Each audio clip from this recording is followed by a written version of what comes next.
کے عہد کو پورا کرتے ہیں، اور بتایا گیا اللہ کے عہد کو پورا کرنے کی وہ صلاحیت رکھتا ہے جو عقل و فہم و فراست رکھتا ہو۔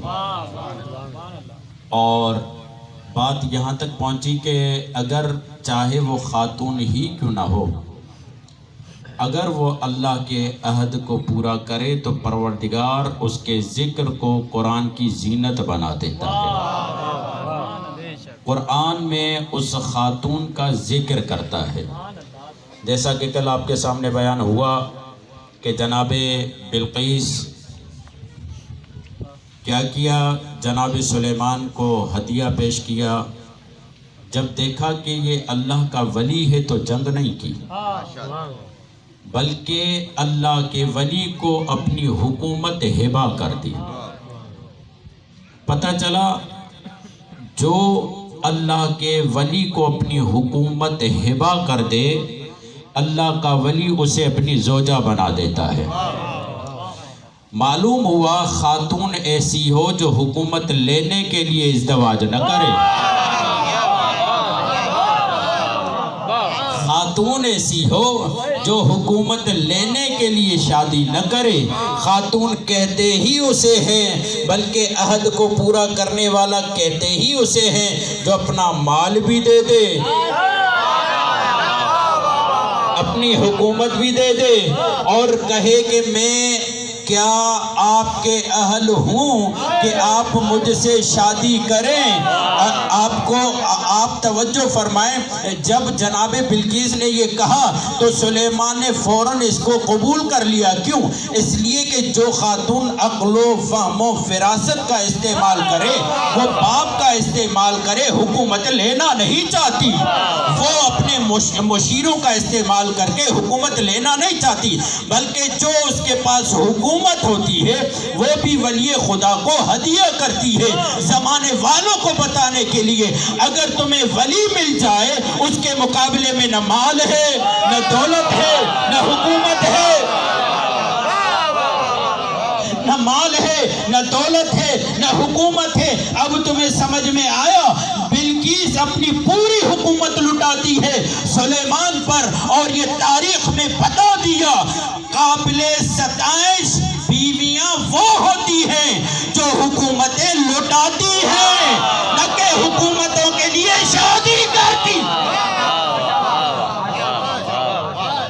اسی لیے جناب خدیجہ قابل ذکر ہیں، اسی لیے جناب خدیجہ قابل رشک ہیں، جو محمد سے ازدواج حکومت کے لیے کریں وہ اور ہیں، جو اپنی حکومت لٹائے، اپنا مال لٹائے، اسے خدیجہ کہتے ہیں۔ زمانے والوں نے پوچھا آخر محمد سے نکاح کر کیوں رہی ہو؟ محمد نے دیکھا کیا ہے؟ کہا تم نہیں دیکھ رہے، یہ اللہ کا ولی ہے، یہ اللہ کا ولی ہے۔ اللہ کے ولی کے سامنے مال ہبہ کیا جاتا ہے، مال دیا جاتا ہے، اور دینے کا انداز یہ تھا کہ ایک مرتبہ ابھی اعلان نبوت نہیں ہوا، ابھی یہ نہیں کہا جا رہا کہ محمد صلی اللہ علیہ وآلہ وسلم نبی ہیں، مگر علامتیں دیکھ لی، تمام آثار دیکھ لیے۔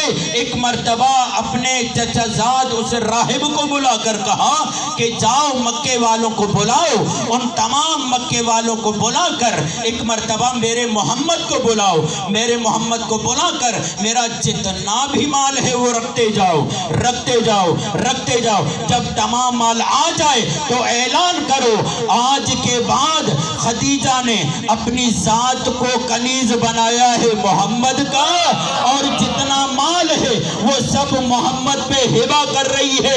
تو تاریخ نے یہاں سے یہ بتایا جتنے بھی اورینٹلزم ہیں، مستشرقین ہیں، اسلام پر تحقیق کرنے والے ہیں، جنہوں نے اسلام پہ قلم لکھا، ہے عیسائی، ہے یہودی، مگر پوچھا گیا اسلام کیوں پھیلا تو یہ بتایا دو شخصیتیں ایسی ہیں اگر نہ ہوتی تو اسلام عروج نہ پاتا، اسلام ترقی نہ کرتا۔ پوچھا گیا وہ دو شخصیتیں کون؟ کہا ایک خدیجہ، ایک ابو طالب۔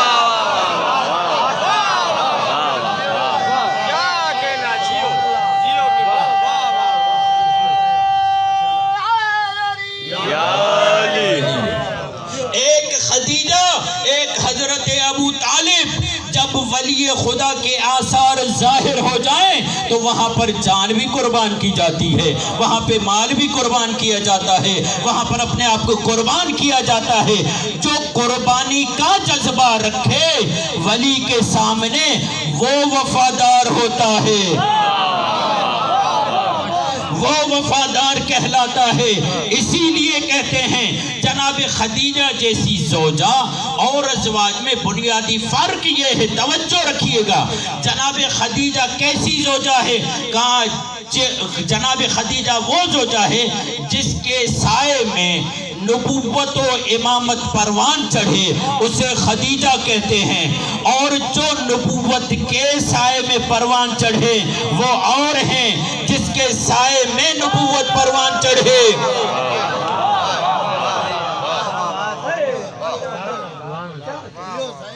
اسی لیے رسول خدا فرماتے تھے، کہنے والے نے جب کہا کہ آپ تو ہمیشہ خدیجہ کو یاد کرتے رہتے ہیں، توجہ ہے، توجہ فرمائیں، آپ تو ہمیشہ خدیجہ کو یاد کرتے رہتے ہیں، تو وہاں پر رسول خدا نے کہا اللہ نے مجھے خدیجہ جیسا تحفہ عطا کیا، اور خدیجہ نے اس وقت میری مدد کی جب کوئی مدد کرنے والا نہ تھا، اس وقت مجھ پہ ایمان لائی جب کوئی ایمان لانے کے لیے تیار نہیں تھا۔ خدیجہ وہ ذات ہے جس کے لیے تم بار بار مجھے کہہ رہی ہو کہ خدیجہ کو کیوں اتنا عزیز رکھتے ہو، تو سنو، خدیجہ سے اللہ نے مجھے صاحب اولاد کیا، خدیجہ سے مجھے اللہ نے صاحب اولاد کیا۔ اِنَّا أَعْطَيْنَاكَ الْكَوْثَرَ، جو صدف کوثر ہو، توجہ یہاں رکھیے، جو صدف کوثر ہو اسے خدیجہ کہتے ہیں۔ آپ کو پتہ ہے صدف کسے کہتے ہیں؟ سیب کو کہتے ہیں، سیب کو صدف کہتے ہیں۔ اور آپ کو معلوم ہونا چاہیے سیب میں آسانی سے موتی پیدا نہیں ہوتا، اور یہ بھی یاد رکھیں جس سیپ میں 2 موتی ہوں وہ درِ نایاب نہیں ہوتا، جس سیپ میں 1 موتی ہو وہی موتی قیمتی ہوتا ہے، درِ نایاب ہوتا ہے، اور صدیوں میں پیدا ہوتا ہے۔ اللہ جانے خدیجہ نے کیا کیا کہ اللہ نے جناب اب پھر میں مقدمہ باندھوں، حضرت رسول خدا کو کہا گیا کہ آپ معراج پہ آئیں تو آپ کو زیب کی صورت میں زہرا دی جائے، اور جب آپ فرش پہ جائیں تو فوراً زہرا نہیں دی جائے گی، بلکہ آپ 40 دن جناب خدیجہ سے جدائی اختیار کریں اور آپ اعتکاف میں بیٹھ جائیں، عبادت کریں، افطار ہماری طرف سے آئے گا، پورا دن روزہ رکھیں گے۔ جو 40 دن کی ریاضت کے بعد محمد کو ملے اسے زہرا کہتے ہیں۔ 40 دن معراج پہ گئے، اس کے بعد 40 دن کی ریاضت، 40 دن کی ریاضت کے بعد جو محمد کو ملے اسے زہرا کہتے ہیں۔ اللہ جانے خدیجہ نے کیسی ریاضتیں کی، اب محمد کی ریاضتیں تو نظر آ رہی ہیں، جناب خدیجہ نے کیسی ریاضتیں کی۔ ادھر کہا جا رہا ہے 40 دن اعتکاف کرو، روزے رکھو، اوپر سے تمہارے لیے کھانا آئے گا، تب زہرا ملے گی۔ پروردگار خدیجہ نے کیسی ریاضت کی جو ہمیں نظر نہیں آ رہی، مگر آپ نے فوراً اس کی گود میں زہرا کو رکھ دیا، اور ایران والے کہتے ہیں خدیجہ کوئی معمولی ذات نہیں، خدیجہ صدف کوثر ہے۔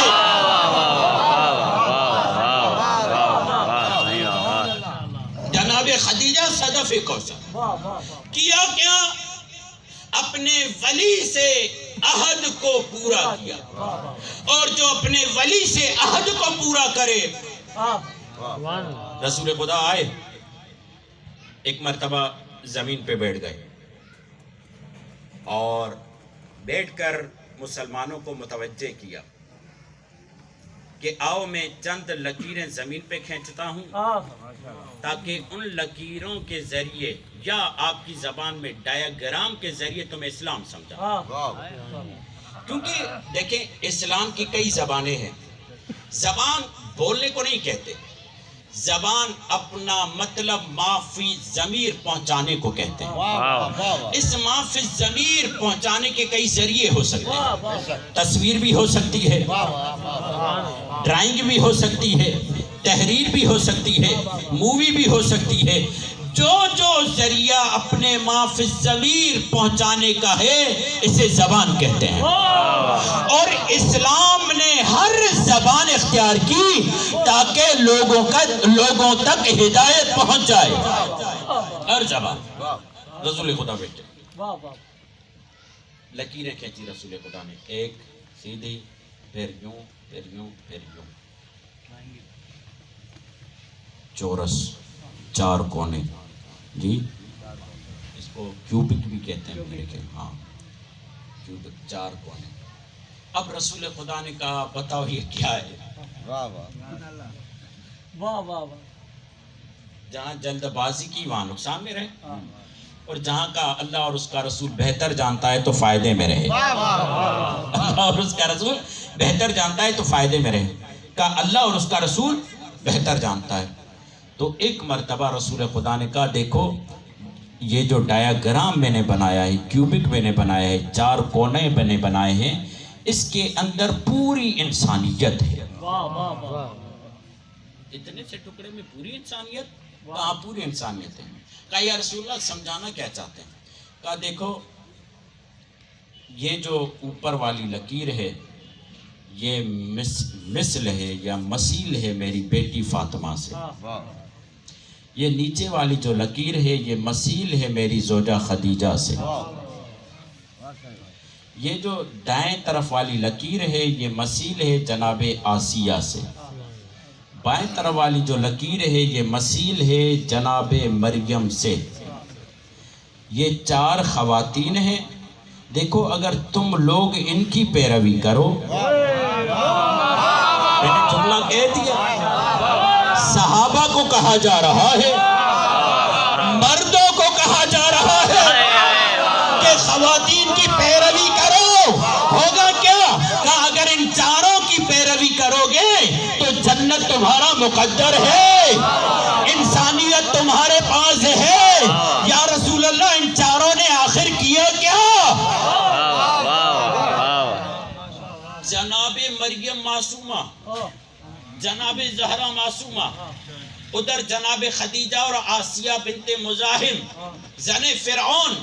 ظاہری اعتبار سے عصمت کا عنوان نہیں، مگر انہوں نے کیا کیا کہ یہ چاروں ہستیاں ساتھ میں آ گئی اور نبی کہہ رہے ہیں کہ اگر ان کی میرے صحابی پیروی کریں،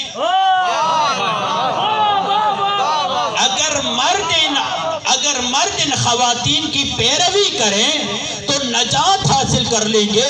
تمام علماء نے سر جوڑ کر ایک نتیجہ نکالا. کہا کہ اگر ان چاروں خواتین پر دقت کرو گے تو ان چاروں خواتین میں ایک بات مشترک نظر آئے گی. کہا وہ کون سی بات؟ کہا ان چاروں خواتین نے اپنے زمانے کے ولی سے وعدہ کیا، اپنے زمانے کے ولی سے وعدہ کیا. صرف وعدہ نہیں کیا، اس وعدے کو وفا بھی کیا. مریم نے کہا میں عزت کی قربانی دوں گی، میں عزت کی قربانی دوں گی مگر عیسیٰ کی حفاظت کروں گی. جناب آسیہ نے کہا میں جان دوں گی. جناب آسیہ نے کیسی جان دی کہ قرآن مجید میں سورہ حجرات میں مؤمنین کو کہا گیا، مؤمنین کو کہ اگر تمہارے لیے بہترین کوئی نمونہ ہے تو جناب آسیہ ہے. اے اپنے آپ کو مومن اور مرد کہلوانے والوں، اس عورت کی پیروی کرو تمہیں نجات مل جائے گی. یعنی یہ خواتین وہ جناب خدیجہ دو ولیوں کو پناہ دینے والی. یہ جملہ ہے جن کی پناہ میں، ان ولیوں کی پناہ میں جو رہیں وہ ازواج کہلاتی ہیں، اور جن کی پناہ میں ولی رہیں انہیں خدیجہ کہتے ہیں. رسول خدا کا فرمان، جب تک خدیجہ ابو طالب تھے مجھے کوئی پریشانی نہیں تھی، کوئی دقت نہیں تھی. جس کے ذریعے کائنات کو فیض ملے، وہ کہے میری پناہ گاہ کو خدیجہ کہتے ہیں. صلوات بھیجیے محمد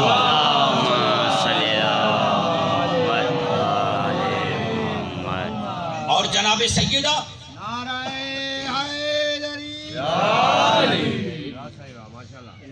صلوات بھیجیے محمد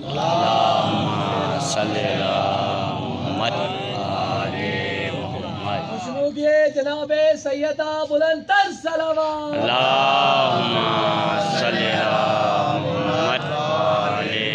ہمارے دیگر بلند ترین صلوات.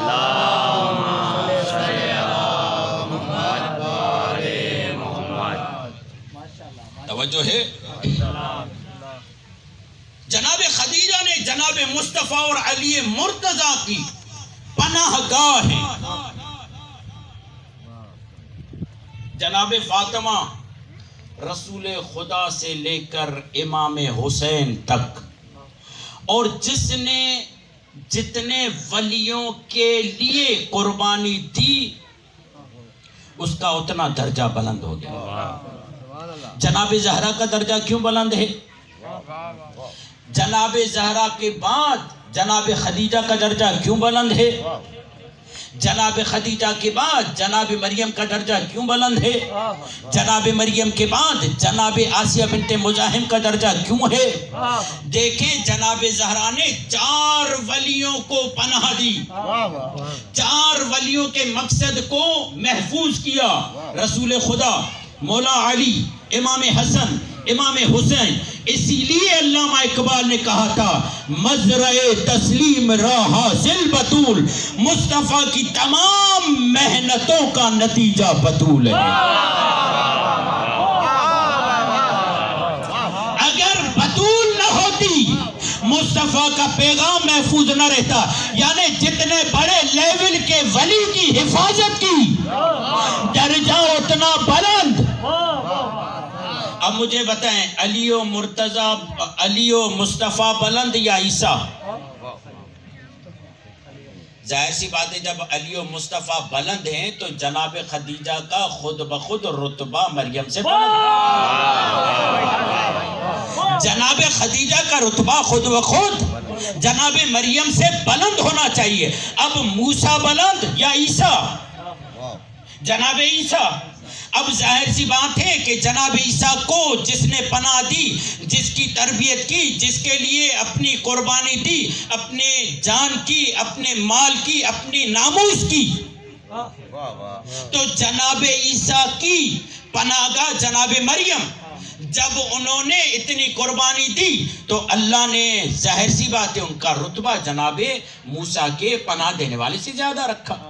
مگر کہنے کا مقصد یہ ہے عزیزان محترم، اگر یہ خواتین اپنے اپنے زمانے کے ولی سے عہد کر کے اس کو وفا کریں تو زمانے والوں کو کہا جاتا ہے، صحابیوں کو کہا جاتا ہے جیسے خواتین ہو کر نہ ڈری. جیسے انہوں نے عذر پیش نہیں کیا ہم خواتین ہیں گھر میں بیٹھ جائیں، ہم خواتین ہیں باہر نہیں نکلیں گے، ہم خواتین ہیں دفاع نہیں کریں گے. کہا اگر مباہلہ میں زہرا نہ جاتی نہ نبوت کا دفاع ہوتا نہ امامت کا. یہ نہیں کہا میں خاتون ہوں،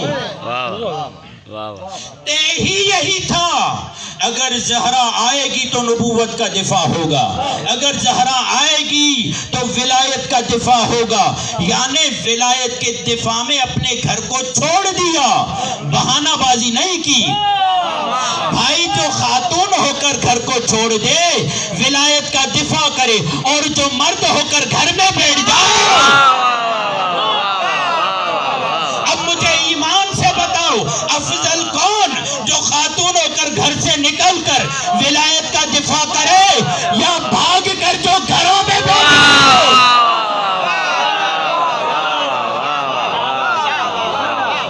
ارے تم کیوں دوڑ رہے تھے؟ کہا کیا کریں، ہم نے یہی سنا کہ محمد نہ رہے، تو کہا کیا پلٹ کر بھی دیکھتے؟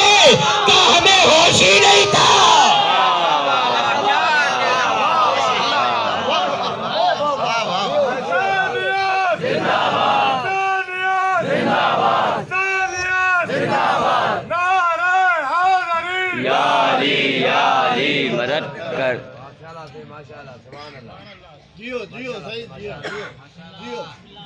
جو خاتون ہو کر ولی کا دفاع کرے، جو خاتون ہو کر ولی سے عہد و پیمان کرے. اب بات یہاں آئی کہ یہ جو عہد ہے یہ ہر عمر، ہر سن، ہر صنف کے لیے ہے. عہد کئی مرحلوں میں تقسیم ہوتا ہے. اگر عہد کا آج ترجمہ کروں تو ذہن میں بٹھائیے، عہد ذمہ داری کو کہتے ہیں. عہد، یہ ایک جملہ لیا، عہد ذمہ داری کو کہتے ہیں. اور جس نے جتنا اپنے آپ کو تیار کیا اسے اتنی ذمہ داری ملے گی. بڑی مہربانی ہے. یعنی جس نے اپنے آپ کو جس عہد کے لیے تیار کیا، ہر کوئی تو استاد نہیں بنتا، ہر کوئی تو پولیس والا نہیں بنتا، ہر کوئی تو وکیل نہیں بنتا، ہر کوئی تو کیشیئر نہیں بنتا. جس نے جس عہد کے لیے اپنے آپ کو تیار کیا، خود بخود وہ عہد اس کے پاس آ جائے گا. جس نے بڑے عہد کے لیے تیار کیا اس کے لیے بڑا عہد ہے. جس نے چھوٹے عہد کے لیے تیار کیا اس کے لیے چھوٹا عہد ہے. کوئی ضلع کا صدر بن جاتا ہے، کوئی ملک کا صدر بن جاتا ہے. کیوں؟ کہ اس لیے کہ جس نے اپنے آپ کو بلند کیا اسے ویسا عہدہ ملے گا. مگر مجھے معاف کرنا میرے دوستو، کل پاکستان کی آزادی کا جشن بھی ہے، بہت ساری چیزوں سے ہمیں آزاد ہونا ہے، مگر یہاں پر اہلیت دیکھ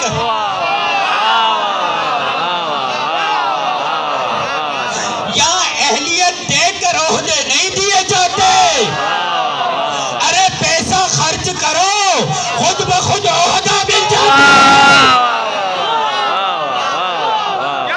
پتہ چلا ثقیفائی نظام موجود ہے، ووٹ لو، خلیفہ بن جاؤ.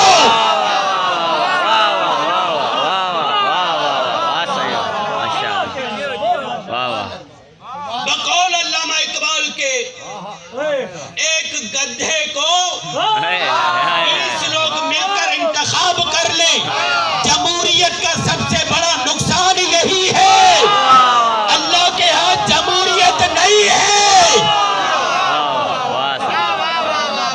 اللہ کے ہاں جمہوریت نہیں ہے. اللہ جسے اہل پاتا ہے اسی کو عہد دیتا ہے. اگر نبوت کے اہل ہے تو نبی بنائے گا، اگر رسالت کے اہل ہے تو رسول بنائے گا، اگر امامت کے اہل ہے تو امام بنائے گا. ابراہیم پہلے اہل بن جاؤ. ابراہیم نبوت کے اہل تھے، نبوت دے دی. خلت کے خلیل بننے کے اہل تھے، خلت دے دی. رسالت رسول بن کے اہل تھے، رسالت دے دی.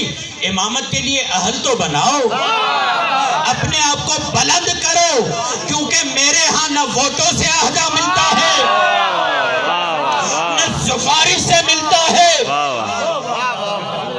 اگر اہل بناؤ گے تو تمہیں یہ عہدہ ملے گا. وَإِذِ ابْتَلَىٰ إِبْرَاهِيمَ رَبُّهُ بِكَلِمَاتٍ، اللہ نے ابراہیم سے کلمات کے ذریعے امتحان لیا. پھر کہا قَالَ إِنِّي جَاعِلُكَ لِلنَّاسِ إِمَامًا، ہم تمہیں امام بناتے ہیں. پتہ چلا امام عہد کا نام ہے، نبوت عہد کا نام ہے، رسالت عہد کا نام ہے، ولایت عہد کا نام ہے. ابراہیم نے تیار کیا، اللہ نے جب امتحان لیا. وَإِذِ ابْتَلَىٰ إِبْرَاهِيمَ رَبُّهُ بِكَلِمَاتٍ فَأَتَمَّهُنَّ، تو اللہ بتاتا ہے کہ اس نے پورے کیے. قَالَ، ہم نے کہا إِنِّي جَاعِلُكَ لِلنَّاسِ إِمَامًا، ہم تمہیں لوگوں کا امام بناتے ہیں. نبوت ملی، نہیں کہا کہ اولاد میں دو. خلت ملی، نہیں کہا کہ اولاد میں دو. رسالت ملی، نہیں کہا کہ اولاد میں دو. اللہ جانے امامت میں ابراہیم نے کیا دیکھا. جانے امامت میں ابراہیم نے کیا دیکھا؟ فوراً کہا قال ومن ذریتی، قال ومن ذریتی، پروردگار کیا یہ امامت میری ذریت میں آئے گی؟ اللہ نے کیا کہا؟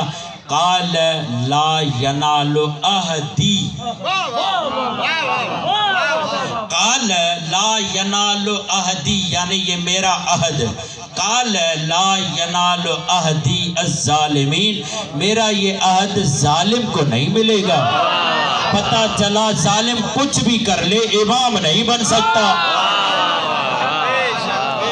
چاہے بیٹیاں دے دے، چاہے رشتے بنا لے، رشتے بنانے سے کوئی امام نہیں بنتا۔ امام بنتا ہے اپنے آپ کو اہل بنانے سے، اور یہ یاد رکھنا امامت عہد ایسا ہے نہ کوئی چھین سکتا ہے نہ کوئی لے سکتا ہے۔ جسے اللہ امام بنائے وہی امام ہوتا ہے۔ عہد ذمہ داری، جس نے جتنے عہد کے لیے اپنے آپ کو تیار کیا، اللہ اس کو اسی عہد کے مطابق، اسی اہلیت کے مطابق عطا کرے گا۔ اور یہ بھی یاد رکھنا، ممکن ہے ایک آدمی کے پاس عہد ہو، ذمہ داری ہو، مگر اس سے زیادہ فضیلت والا اور موجود ہو۔ پہلا نکتہ تو یہ ذہن میں رکھیں، اللہ اپنا عہد بغیر اہلیت کے نہیں دیتا۔ جس کے پاس جتنی اہلیت ہے اس کو اتنا ہی عہدہ، ورنہ وہ بوجھ اٹھا ہی نہیں پائے گا۔ کہا تھا یا رسول اللہ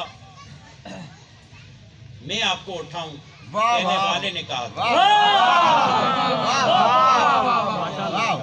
اللہ اکبر، وہ بوجھ نہیں اٹھا پائے گا۔ جس میں اہلیت نہیں ہے وہ بوجھ نہیں اٹھا پائے گا۔ جس میں جتنی اہلیت تھی اللہ نے اس کو اتنا عہد دیا، ذمہ داری دی، نبوت دی، رسالت دی، خلافت دی، امامت دی۔ مگر بعض اوقات ایسا ہے عہد کسی اور کے پاس ہے، رتبہ کسی اور کے پاس ہے، زیادہ فضیلت کسی اور کے پاس۔ آپ نے دیکھا ہوگا ایک آدمی ماسٹر ہے، پرنسپل ہے، ہیڈ ماسٹر ہے، ظاہری طور پر عہدہ ہیڈ ماسٹری کا اس کے پاس ہے، مگر پی ایچ ڈی والا اس سے بڑھ کر موجود ہے۔ یہ دنیا بھی ہے، اللہ کے ہاں بھی یہ ہے۔ ممکن ہے ایک نبی، ایک رسول ہو، ایک ولی ہو، مگر اس سے بڑھ کر کوئی اور ولایت والا ہو اور اسے عہدہ بھی نہ ہو۔ مثال دوں، حضرت موسیٰ اور حضرت خضر، عہدہ کس کے پاس ہے؟ فضیلت کس کی زیادہ ہے؟ جناب خضر کی۔ جناب موسیٰ نے یہ سوچا کہ شاید مجھ سے زیادہ کوئی روئے زمین پر فضیلت والا، کیونکہ عہدہ میرے پاس ہے، اللہ نے رسالت مجھے دی ہے۔ اللہ نے کہا ہم نے اپنے ولیوں کو چھپا رکھا ہے، ہم نے اپنے ولیوں کو چھپا رکھا ہے، تمہیں غلط فہمی نہ ہو، چلو تمہیں اپنے ولی سے ملا دیتا ہوں تاکہ تمہیں پتہ چلے تم اور ہو وہ اور ہے۔ حضرت موسیٰ چلے، اللہ نے شرط لگائی، اپنے شاگرد کو لیا، بہرحال وہ حضرت موسیٰ گئے اور حضرت خضر نے شرطیں لگائی، میرے ساتھ تم نہیں رہ سکتے، تمہاری ولایت نیچے ہے، میری ولایت اوپر ہے۔ نیچے والا اوپر والے ولایت کے کاموں کو سمجھ۔ اب مجھے انصاف سے بتائیں، جو موسیٰ جیسا نبی ہو وہ ولیوں کے کاموں کو نہ سمجھ سکے تو یہ امت علی کے کاموں کو کیا سمجھے؟ یہ علی کے کاموں کو کیا سمجھے؟ 3 کام کیے جناب خضر نے، وہ سب سنے ہوئے آپ کے تینوں کاموں میں جناب موسیٰ فیل ہو گئے. آخر میں خود ہی کہہ دیا میں آپ کا شاگرد نہیں بن سکتا. پتہ چلا ولی کا ہر کوئی شاگرد نہیں بنتا. یار موسیٰ جیسا نبی بھی خضر جیسے ولی کا شاگرد نہیں بن پا رہا، کیونکہ شاگرد بننے کے لیے صبر چاہیے. اب میرا سلام ہو سلمان پر، میرا سلام ہو ابو ذر پر.